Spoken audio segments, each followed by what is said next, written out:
Welcome everyone, so glad to have you here. We'll start up in about 5 minutes. Make sure you have clicked both links from your email. We're going to work primarily in Google Slides.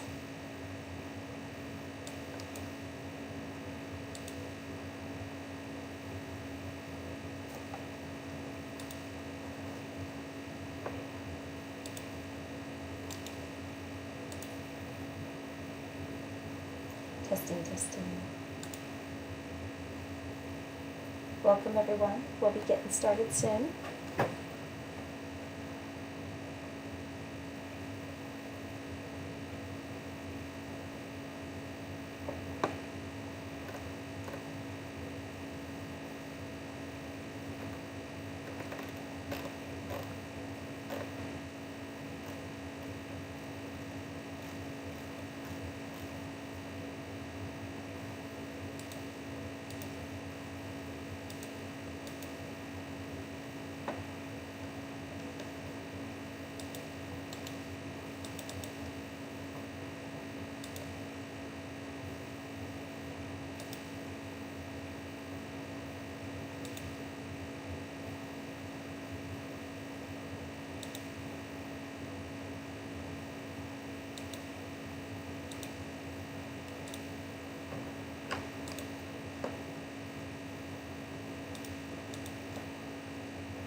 Hello everyone. If you are just arriving, welcome.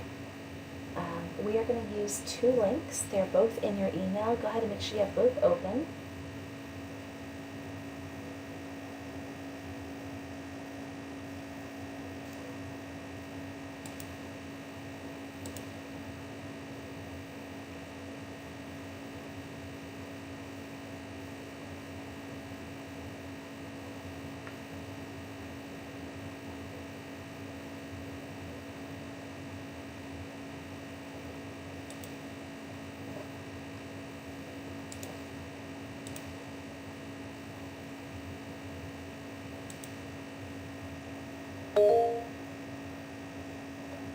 Hi Paula, did you have a question? Yes, I only see one link to the slideshow. Is that all I need? Yes, you're in the other one right now. Because you're talking to me, I know you're in Blackboard. And then the other one was the slide. So you got it. All right, thank you.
Welcome everyone.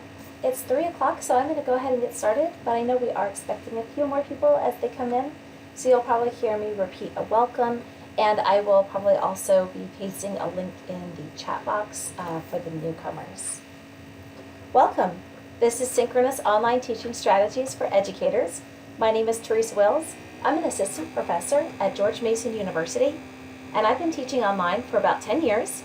And my goal for teaching online was to not compromise any good pedagogical practice by moving online. And so over the years, I've developed many strategies for this, and I hope to share many of them with you today. I teach a variety of courses at George Mason, including leadership courses with a lot of discussion-based student engagement, and I teach math courses with a lot of rich task and math problem solving. So I think no matter what you teach, with both sides of the pedagogical spectrum there, you're going to have something you teach in between.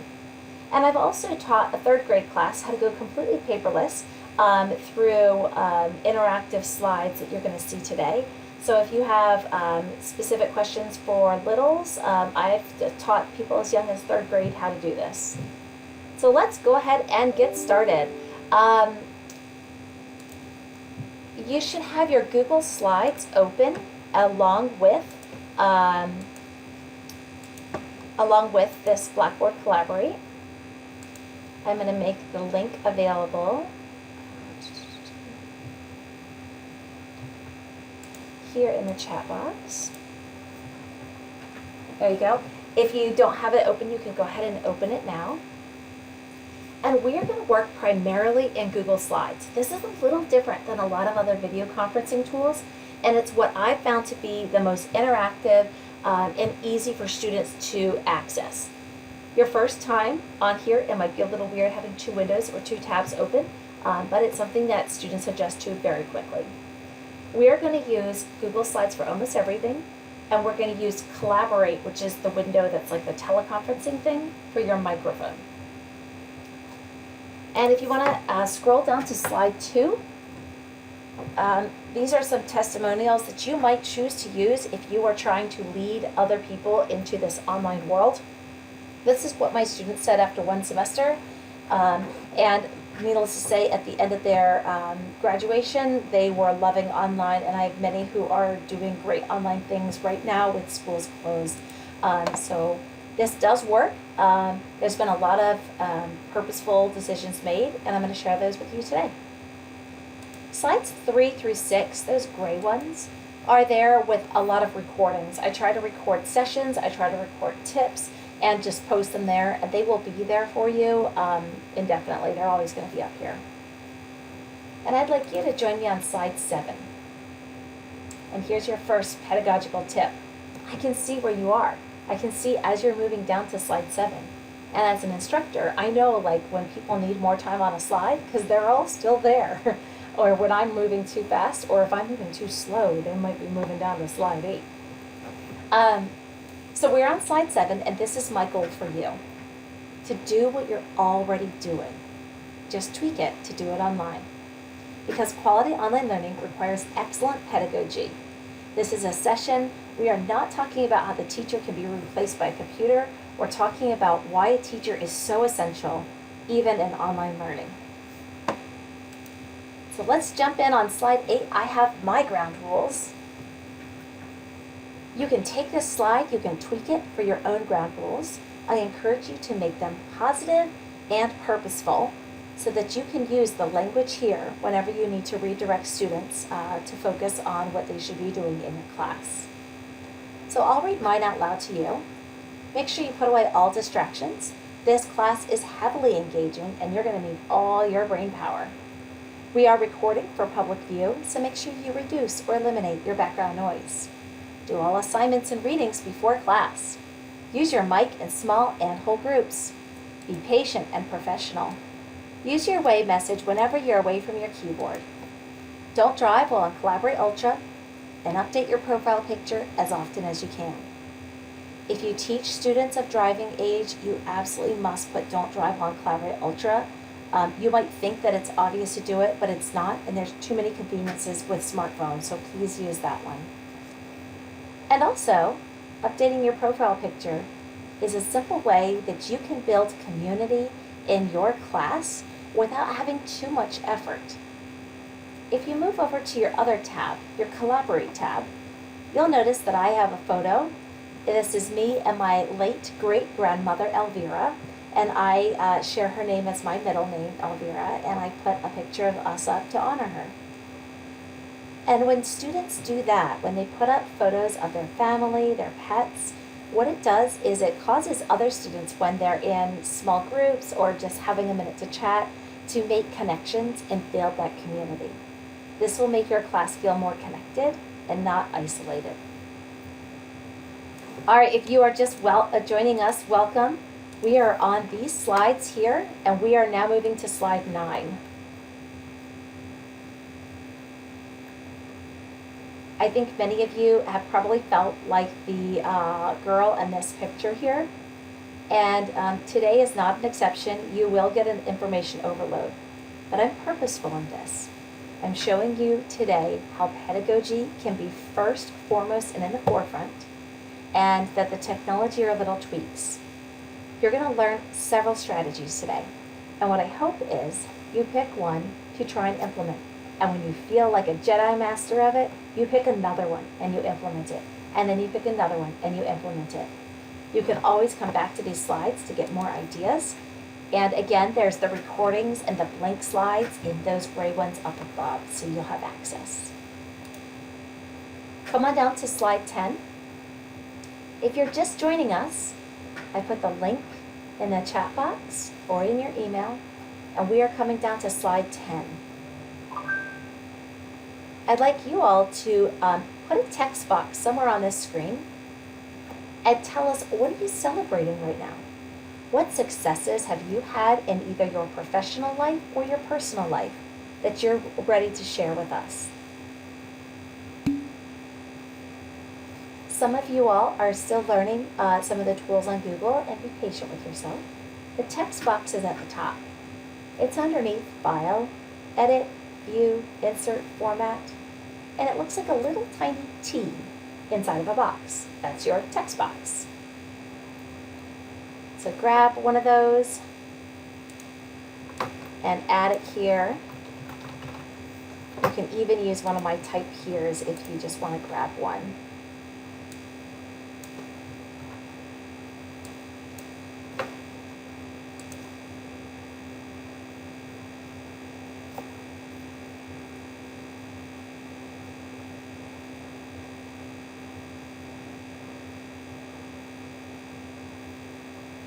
And now I'll ask a couple of you all to turn on your microphones. Again, that's the other window. And tell us a little bit about yours. So whoever said they're having fun learning technology that can be used now and in the future, would you tell us a little bit about what you're learning?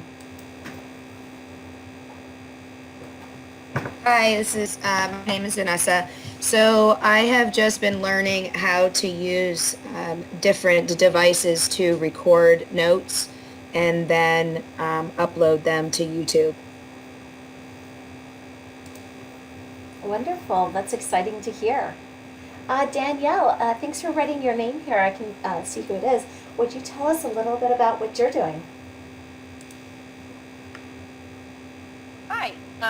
Yeah, I just love seeing all the creative ways students are using technology. We use Seesaw a lot, and just things I would have never thought of that they're, posting. It's awesome. Wonderful. Someone wrote they're balancing supporting teachers with conducting e-learning with my own children. Can you tell us a little bit more about that? Absolutely. My name is Abby, and I work for Achieve 3000, so I'm supporting teachers in this very new circumstance. So in my professional life, but then also in personal life, I have to help my own children with their e-learning. So it's been an interesting balance to strike. Thank you so much for all your support in this and supporting teachers. It's so needed right now. Paula, tell us a little bit about the online community you're doing.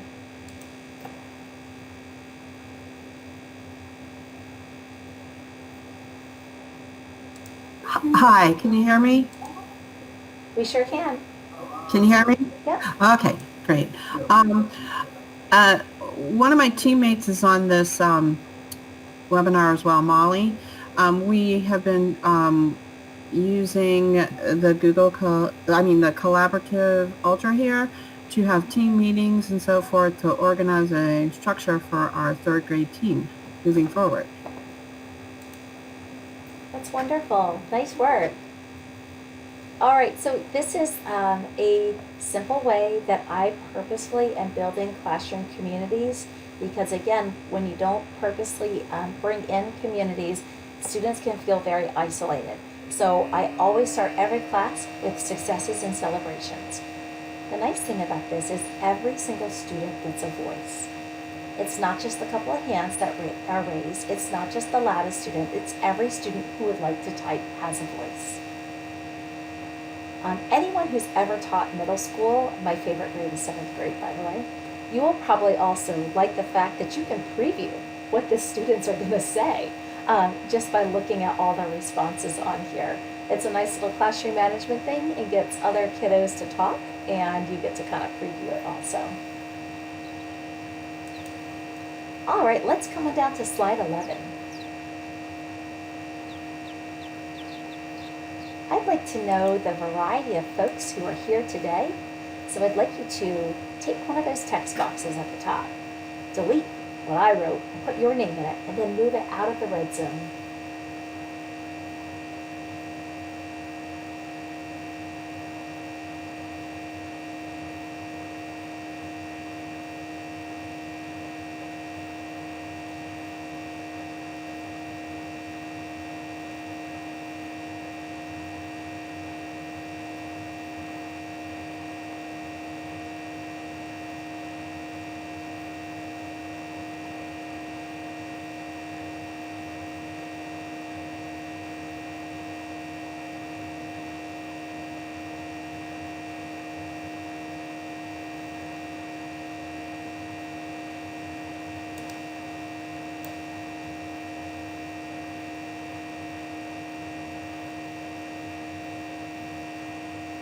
Feel free while we chat about this slide to doctor up your lovely little text box.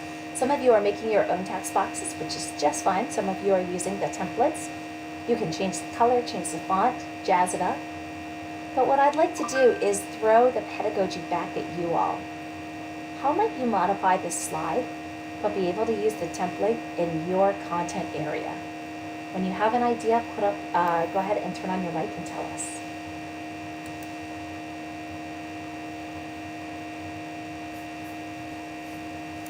A check for understanding, potentially how well the kids understand the concept. Absolutely. And we could do that before the lesson and after, or before the unit and at the end. Awesome. What other ideas do you have?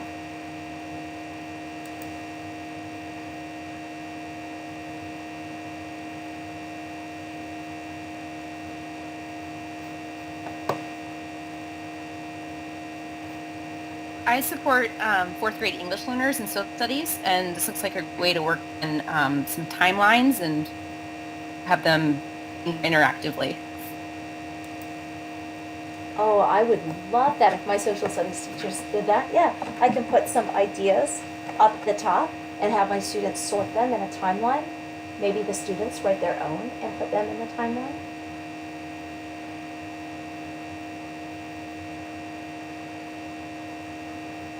Do I have any math teachers out there? What if I put 0 at one end and 1 at the other?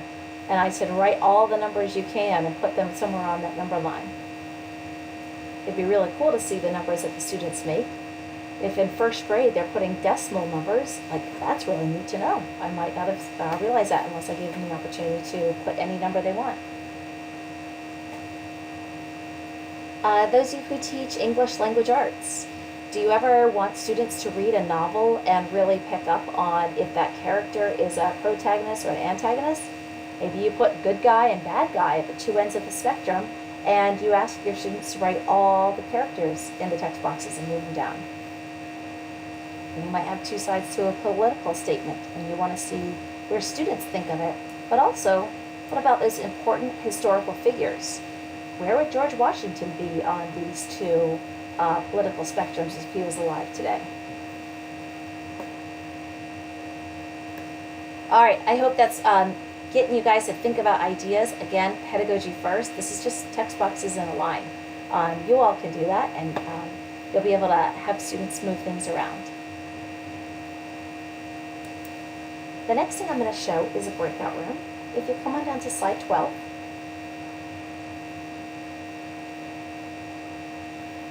you are welcome to use this template with your teaching. Here's the reason why this template's good. It's not necessary that the kids see it. I mean, it's great and all, but this is here for me. It's like kind of part of my lesson plans. I like to purposely think about my groupings ahead of time. Collaborate and also Zoom allows you to make groups either purposefully, such as everyone who teaches math in one room, everyone who teaches English in another room, so on and so forth. It also lets you do random, so I want to know what I'm thinking about ahead of time. I want to know my time, and I want my directions here for the kiddo who always needs directions repeated, that they don't need to interrupt me to have it repeated. They can be independent and know exactly where to go. So here's your task. It starts on slide 13, and you'll notice that all the slides below are exactly the same. They're just duplicated with color changes. And that's because I'm going to pop you into breakout rooms, and you're going to have an assigned slide to work on together in a small group. The questions are meant to support you in collaborating. So once you're in your breakout rooms, everyone turn on their mics, say hello to each other, and talk about how your situations are different and how your needs are similar.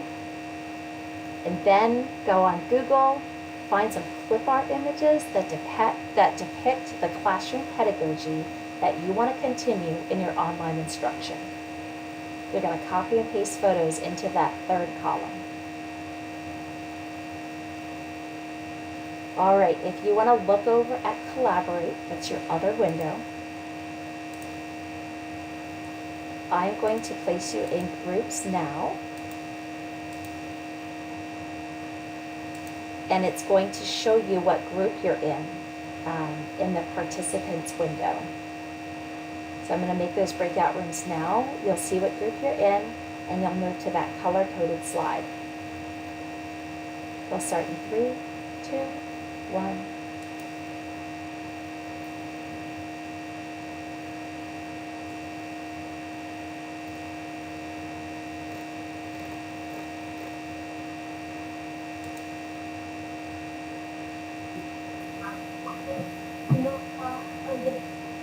Hi there, you all are group 4. You're on slide 16, and it's the yellow slide.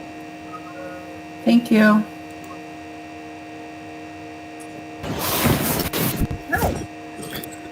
Hi. Camera on. Hi everyone, you are group 3. You're on slide 15, the green slide. Sounds good. Thank you.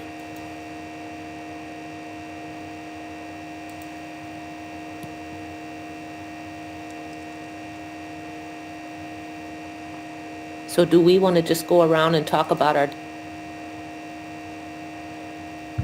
Oh, perfect. I teach third grade in FCPS. This is Molly. This is Lauren. I teach kindergarten ELA in DC Public Schools.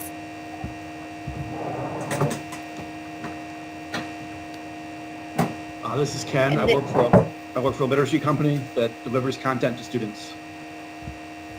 And this is Catherine. I do the same as Ken. Ken and I actually work for the same company. Ah. Can you repeat what you, is it, oh, okay. What was the company that you worked for? It's a literacy company. Okay. And do you consult with schools, or who's your client? Yeah, we work with post-sales implementation. Oh, okay. So It's going to be interesting. Learning a lot these last days. Yeah. That is a quick ramp up, isn't it? Sure is.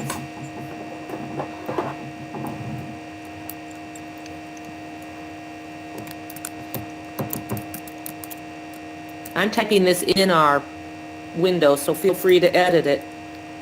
Okay. Oh, thank you. And you're moving to online, so, I'm sorry, are you moving to online next week? When did you say you go? Or April? April 14th. Oh, well, they are giving you a little time, but still. Yeah, next week is basically Yeah. planning for it. Then we're on Okay. spring break. Oh, nice. I guess, yeah. Spring break at home. Yeah, Virtual. right. Right. Look at some good pictures. So I'm Elizabeth. I'm also a high school math teacher. So for us, we're been very similar. We're starting this week, this upcoming week, to work with our CTs again, and a lot of our virtual staff meetings and faculty meetings, to kind of plan to start after what would have been our school's spring break on the 14th of April.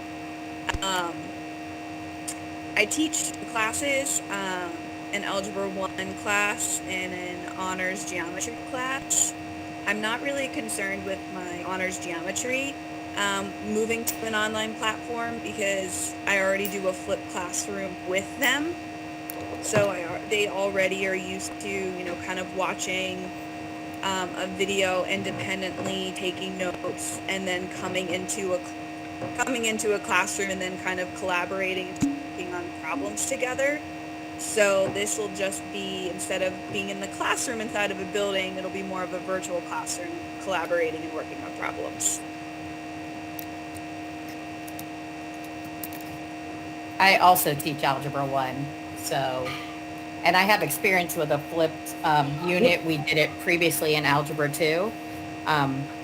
The one thing that I found with it was the students, if I wasn't recording the videos, the students didn't care for it as much because it wasn't their teacher. It wasn't what they were used to, so to speak.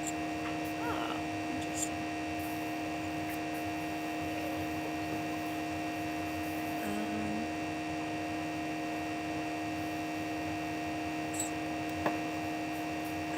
So we've talked.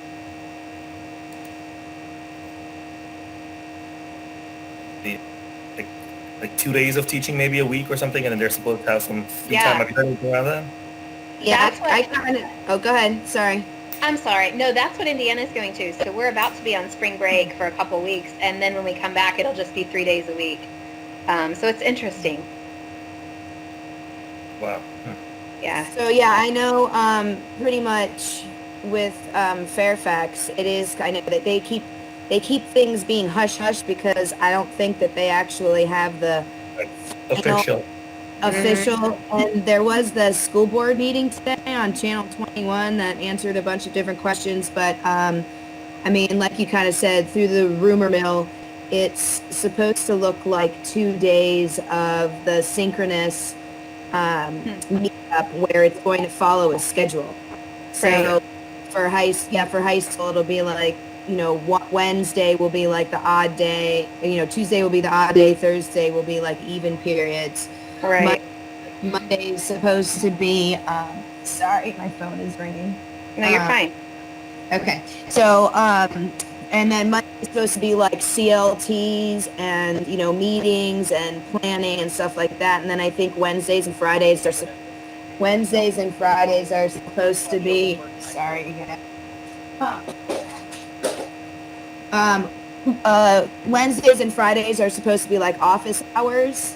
Like you gotta have your office hours there, and then Graduation is not canceled yet. I was like, what? How can you do that? That's great, but how? I don't know. I'm like, unless they do it outside in the football stadium and just have the kids with no parents, something. Right. Like, they have And like spread apart. Yeah. I mean, I don't know. It'll be interesting to see. Well, I think that's great. I mean, my daughter's principal is also trying to work something out, but it just, whatever it is, it's not what they were hoping for. So Right. Is your daughter a senior at Yorktown? she's my senior at HB actually. Okay. So. What is HB now? I used to live on Vacation Lane, right next to it. Yeah. And when I was in my 20s. It's a combined middle school and high school, and it's a lot smaller, and it's got a real sort of arts focus. It doesn't have sports teams, and it's geared towards kids who like are more into learning independently, I guess, than in a traditional classroom. That's sort of the deal was when it was created back in the 70s. It's morphed into something different now, where it's just it's an interesting environment. You call your teachers by your names. You're kind of in control of how much work you do, kind of thing. It's like Montessori-ish. A little bit. Right? And of course, that school is given like almost nothing. So you have to be self-motivated to like keep learning stuff now, whereas Yorktown has been like totally on top of it. So I don't know. But she's really like, they have a lot of cool traditions and she really enjoyed it. So yeah. My daughter had a basketball game there like a month ago, and I was like, it's changed names, and it's like twice as big as it used to be. I know, and it looks like a community college. It's weird. I know. Yeah. It's not quite, it's different, definitely. So yeah. But the kids got a lot of freedom there.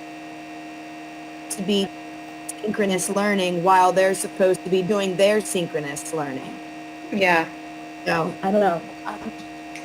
I'm recording, or it's on here. As my son runs by in his underwear. That's all right. That's our life right now. It's fine. Yeah. But yeah, so anyway, I kind of got off topic, but I mean, like the meeting for Fairfax County was long. I think it was like three hours long, and I would say access to technology at home, like a decent internet connection and all of that, and as well as your students. We haven't met with the students yet, so we're one-to-one, so all of the students have a laptop, and they should have requested a MiFi if they didn't have internet access. Oh, nice. But we're not sure we're not sure 100% did. I guess we will find out. Yeah, I'm wondering about that too. So we're going to grab some clip art. Yeah, I just kind of started just grabbing one. Sounds great. But as far as your connection question, yeah, I did just like a small little check-in with two of my classes combined today, just as like an optional thing. We played some Hangman and nice. Just kind of caught up. Most of them didn't have any issues connecting. I had one that was having trouble with her microphone, and so we were trying to kind of troubleshoot that at the end.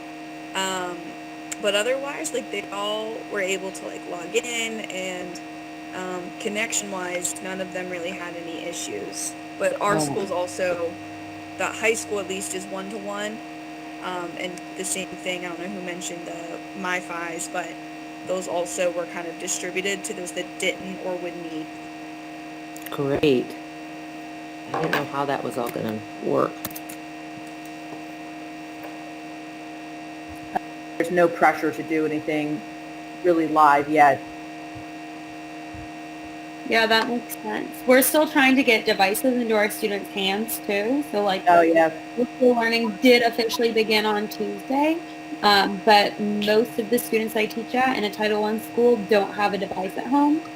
Mm-hmm. And some parents are making it work on a smartphone, and others are not having as much success. So that's another big hurdle for us right now.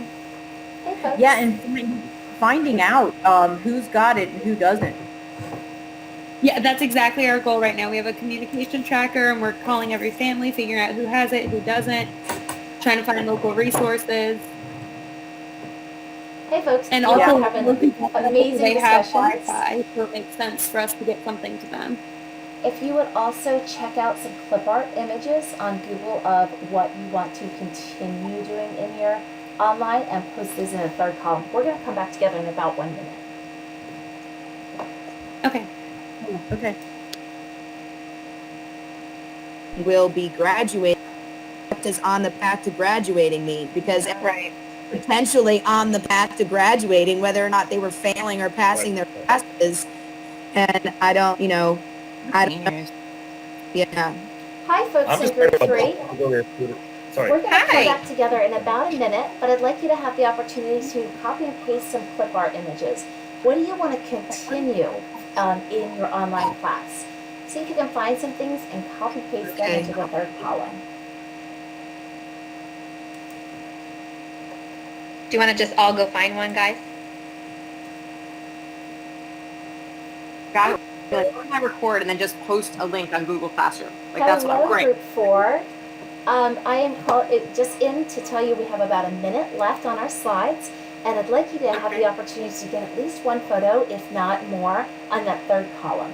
All you have to do is copy and paste from the internet. Okay. I have an image.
Welcome back, everyone. You are back in the main room all together again.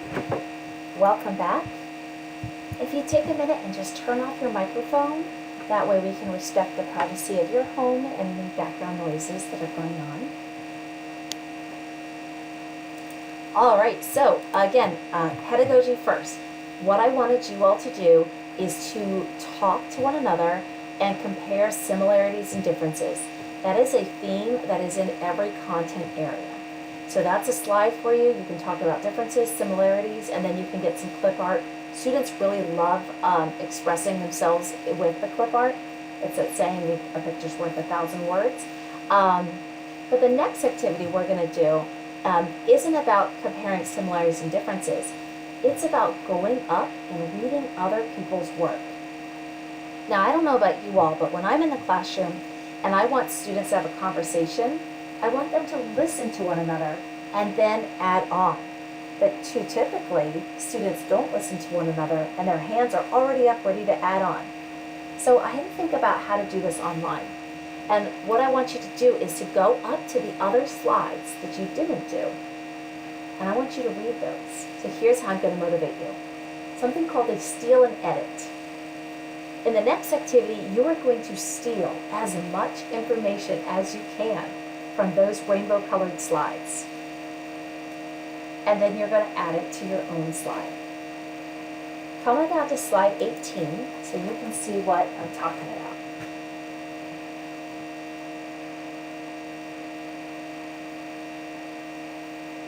These are duplicate slides, 18 through 23. And each group is going to fill one out by reviewing what everyone else wrote. You can fill it out by stealing images. You can fill it out by stealing text. And if you don't find anything on other people's slides that really fits the way you're thinking, you can add your own. You can add your own words. You can add your own images. That's your next task. You're going to be in brand new groups, so make sure you say hello to your new team members and review the other slides and start to copy and paste, steal and edit as you develop your own slide.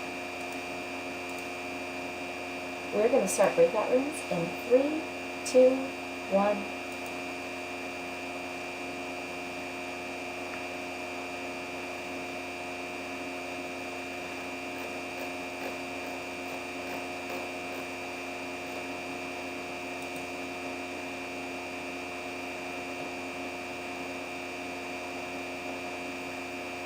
Hello there, you are new group number 4, so you all will be on slide 21.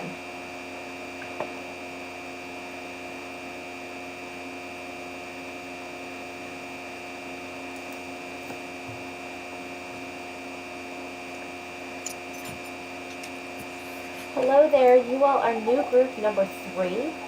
You will be on slide 20. Thank you. Thank you.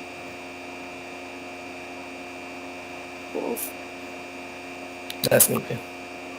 Hello there, you all are new group number 2, and you're on slide 19. Thank you.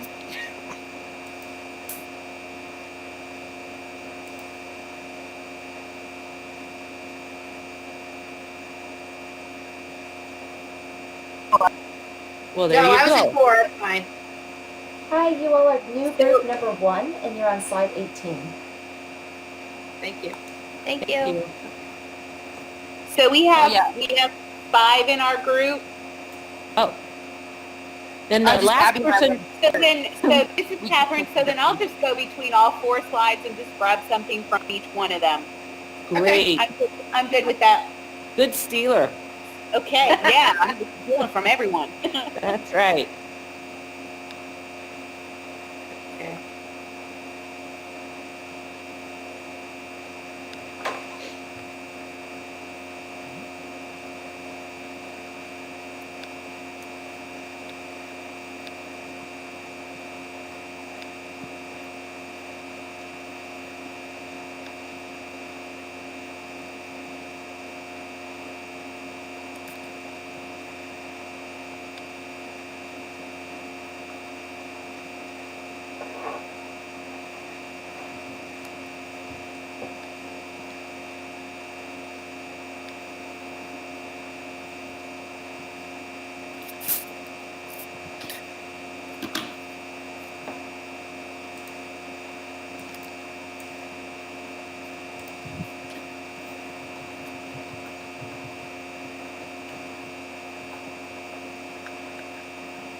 You can put as many as you want, I think.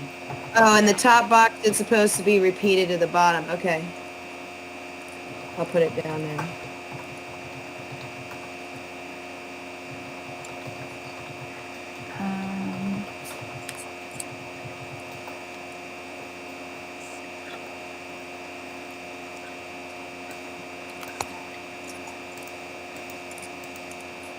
I'm gonna look at my student report.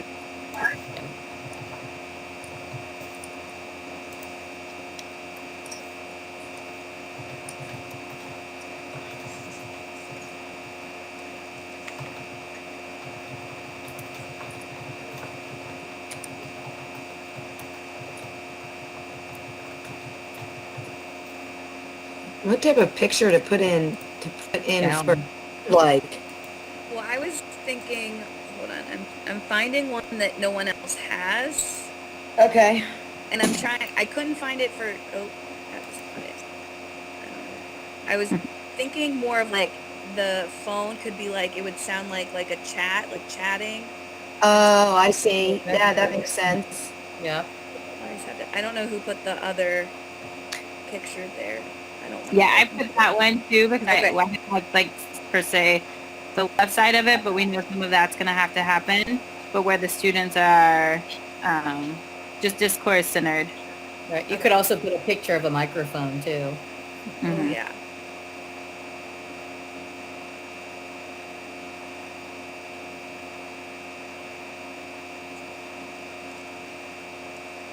It would feel like fun time like that.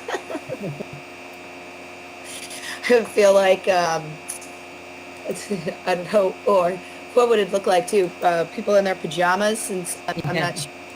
I haven't put a pair of pants on that button for the last 2 weeks. Yep, workout clothes.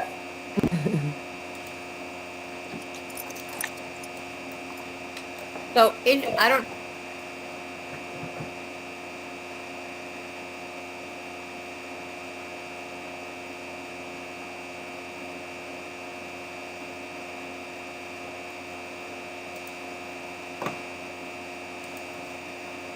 Welcome back everyone. We are back in the main room.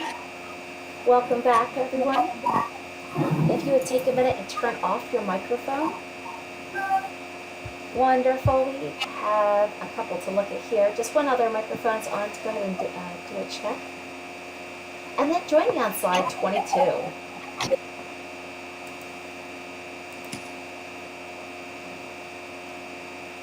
At this point, we could have a whole group discussion about the different slides, maybe some topics that you all talked about.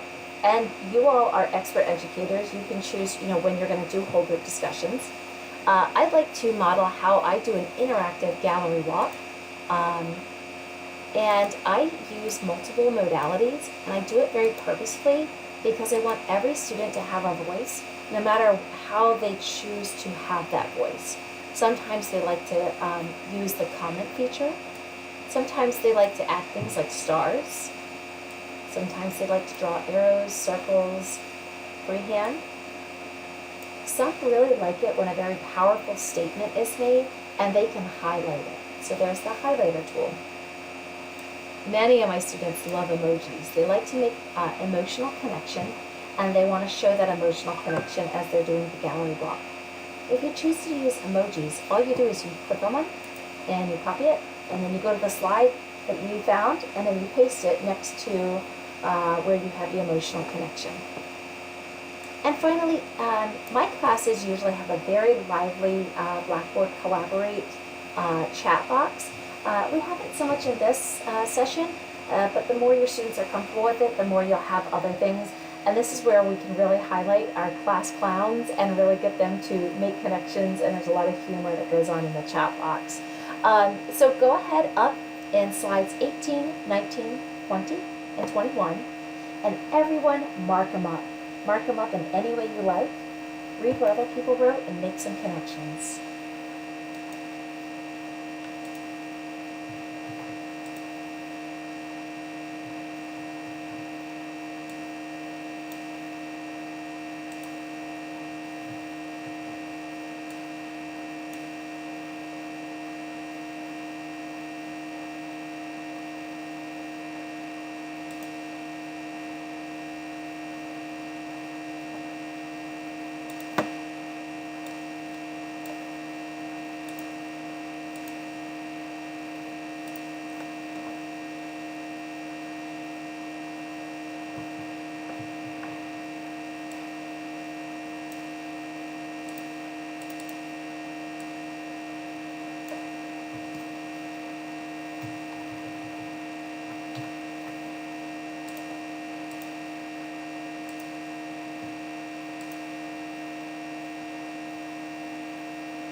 You might even find yourself very excited or proud when you notice that someone else stole your work and modified it to work with their slide. So again, that's a bit of a pedagogical shift in this idea of stealing work. But for me, in my classes, I use it regularly as a way of collaborating, and my students really like it. So again, I want to be very purposeful in the pedagogical decisions that we're making here, because you all are already teaching experts. I'm just showing you neat ways of doing it online. I'm sure many of you have the slide 23 kind of memorized. This is Bloom's taxonomy, and the 3 activities you just went through, the rainbow slides, were all about finding similarities and differences. You're analyzing those, and you're finding great clip art that works for you, and you're creating your slide. On the turquoise slides, that was a steal and edit. I wanted you to go up, understand what other students wrote, and apply it to your own slide. And then in this gallery walk, we're really starting to evaluate what is the best work that other people put there.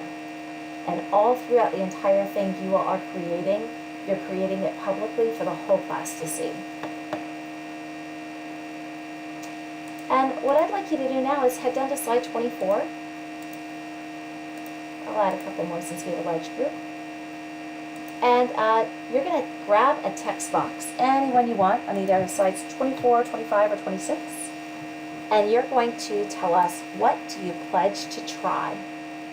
Just grab a text box and start to type in it.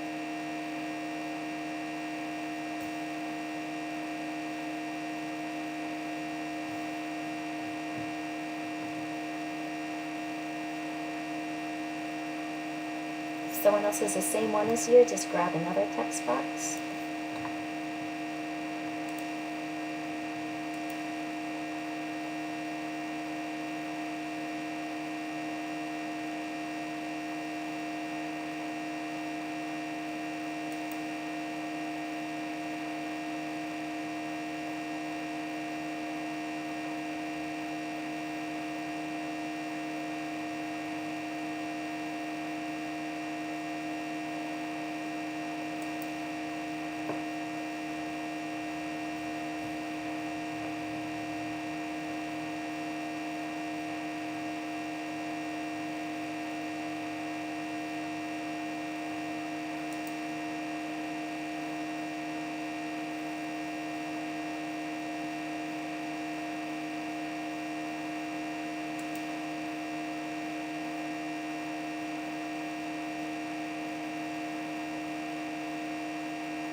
Excellent. And what this strategy is called is own a space. It is where, as a teacher, I want students to comment together where we can all see. I'm patient as a teacher. I know some students want to just start writing from the get-go. Others want to read what other people wrote to maybe shift their opinions and then have a voice. But this gives everyone in the class an opportunity to give their opinion on something, have a voice, and have it heard. And folks, all I'm doing here is making some fancy text boxes. Oftentimes my class doesn't even get this fancy. I mean, I just put in a blank white slide and I tell them to put their own text boxes in and resize them so that we can see everybody's. So the more you work with your students, the more freedom you give them to edit the slides, the more they'll bring the technology themselves. All right, the next couple things are some slides that I have in here because of frequently asked questions. And the first one on slide 27, I get a question of, well, what if my students don't know how to do Google Docs or Google Slides? Well, my students come to my class without having any requirements for technology. They just come as they are. And the first thing I do is I give them this scavenger hunt and 20 minutes to do it. And I tell them, you don't have to do everything on here. Just do as much as you can in 20 minutes. And I can quickly see who my tech-savvy students are. They've got all 9 done in the first 5 minutes, and they're working on jazzing it up even more.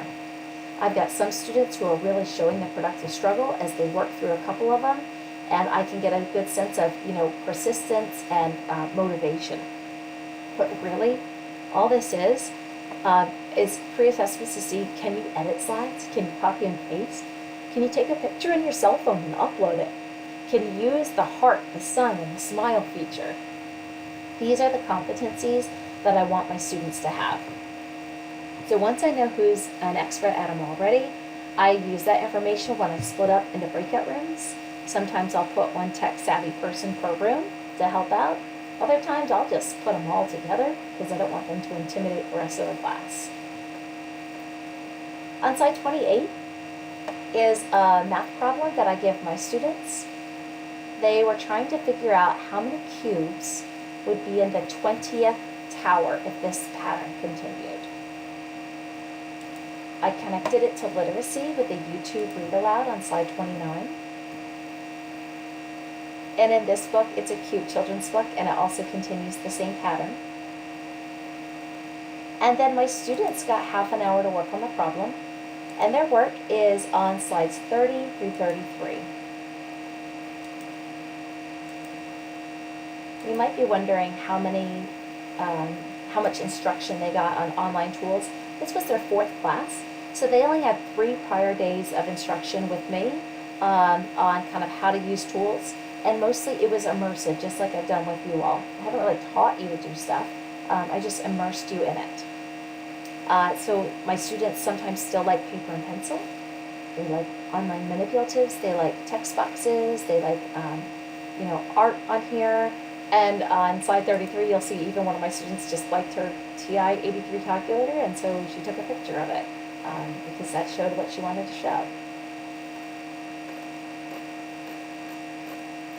My last tip for you is on the very last slide. If you come on down, today it's slide 64. And this is a game changer in terms of having a nice flow of your lesson.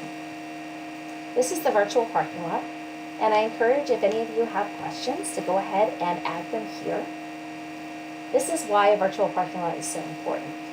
Have you ever been in the middle of a lesson where the flow is great, students are making great connections, there's aha moments left and right, they're collaborating, it is a perfect lesson.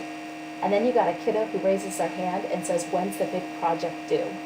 And all of a sudden the flow of your lesson changes, everyone's got project anxiety, and it just shifts. And that's something that we've all dealt with before. In online teaching, my students know the norm is whenever they have a question, if it's not directly related to that mini activity, it goes on the virtual parking lot. And then when I have free time throughout the lesson, I go down here, I read some of them, and I start to respond to them. And by the end of class, since it's the last slide, I always check in on it before dismissing everyone. So folks, that's 10 years of my online teaching put in a 1-hour session.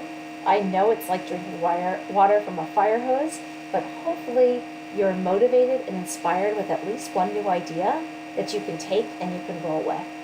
I'm going to be doing these sessions every day until people don't need them anymore.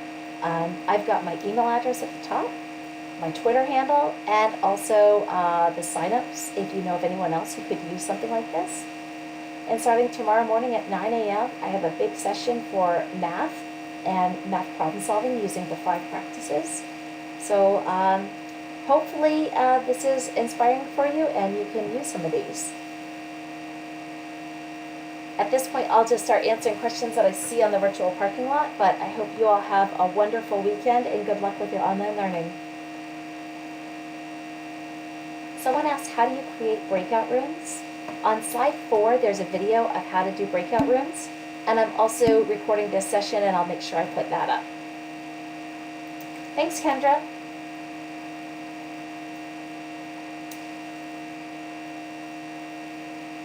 Someone asked, how do you control what is being said in the breakout rooms? Much like when students are in a small group together, they are talking with one another, and I'm moving around to those tables. I similarly moved around those breakout rooms and was listening in, prompting and probing people to think differently. So I'm not able to control the words the students are saying, but I am able to jump into their breakout rooms. Students can private message me if there is something that I need to deal with classroom management wise.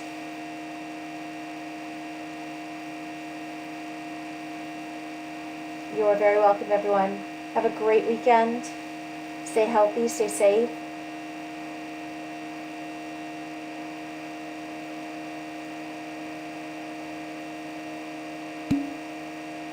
You're welcome, Molly.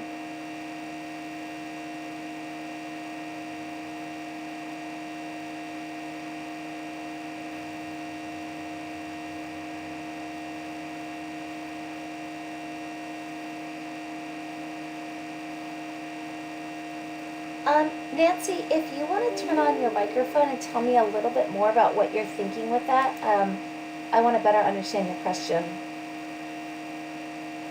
Hi, yes.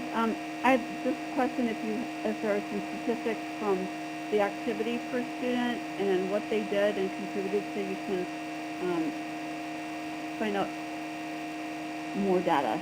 Sure. So there's a couple things you can do.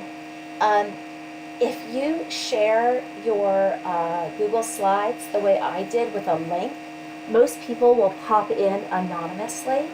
And that's what I use with my class because, well, the pedagogy I'm doing, I want students to be able to get outside their comfort zone and showcase that. But that might not be what everyone else wants.